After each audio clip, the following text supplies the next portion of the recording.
Section 4. You will hear an extract from a talk entitled Health on the Night Shift. First, you have some time to look at questions 31 to 40 on pages 8 and 9.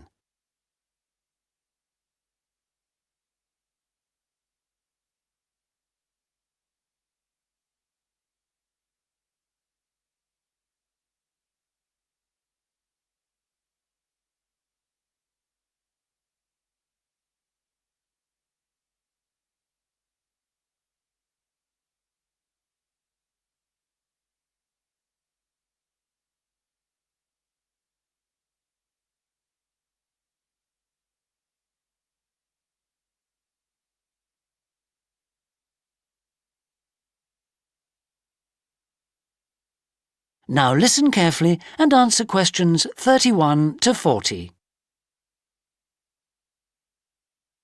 Good afternoon, everybody. In this session, I want to continue looking at health issues relating to the workplace. And I'd like to focus today on night shift workers and the health problems that are associated with their working hours.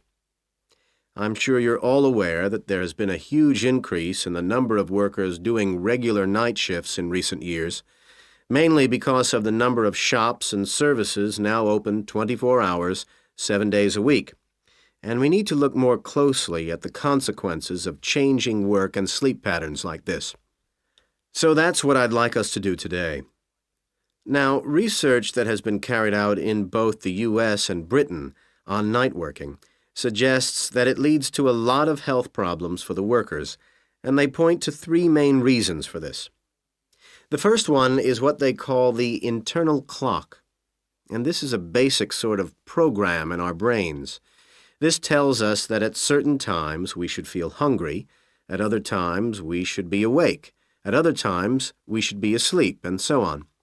And it seems to be generally accepted by all the experts in the field that this clock is linked to not just our behavioral habits, but to cycles of light and dark, and that means that we're programmed to be awake when it's light, i.e. during the day, and asleep when it's dark. The second thing is that night workers are continually fighting against what is termed a sleep debt. And by this, the researchers mean that it's just practically impossible for them to get a sufficient amount of sleep in daylight hours. In fact, studies suggest that on average, night workers only get between 5 and 6 hours of sleep, rather than the 8 they need. And the effects of not getting enough sleep can also lead to all sorts of problems, and we'll talk about those in a minute. The third cause of these problems is the unsocial hours that night workers have to keep. The fact that they are working when their families, their friends are sleeping, and vice versa. And that kind of dislocation from their social group can be very damaging.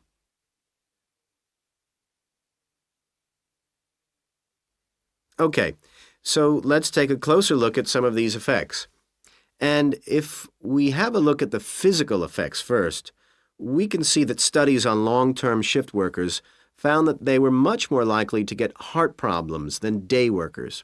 In addition, there seems to be a very high incidence of stomach problems, for example, ulcers among night shift workers, and although this may be partly due to the wrong sort of diet, snacking on fast food, it can't be just explained by eating habits.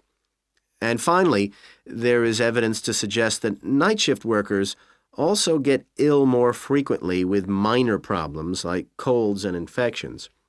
The frequency of these illnesses is much higher than among day workers, and this indicates that night working can damage immunity to illness.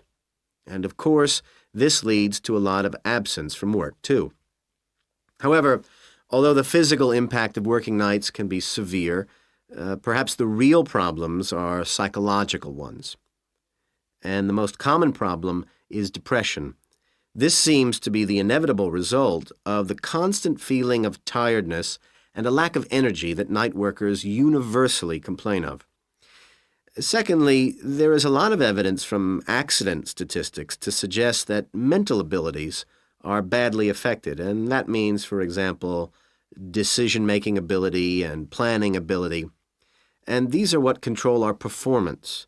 For example, we can see that the highest number of errors on the roads occur between 3 a.m. and 5 a.m., the point in our internal clock when we feel most sleepy. Okay, finally, there are the social problems, where night working impacts on the family and social life of the employees.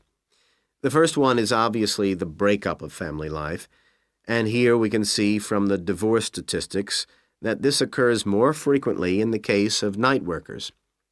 But there's also the breakdown of other relationships, not just within the family, but among the peer group.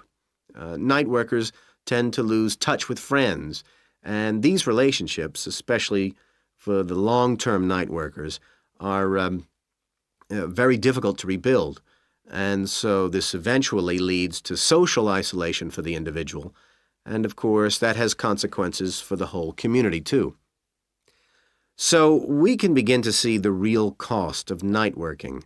What we need to do now is to look at how... That is the end of section 4. You now have half a minute to check your answers.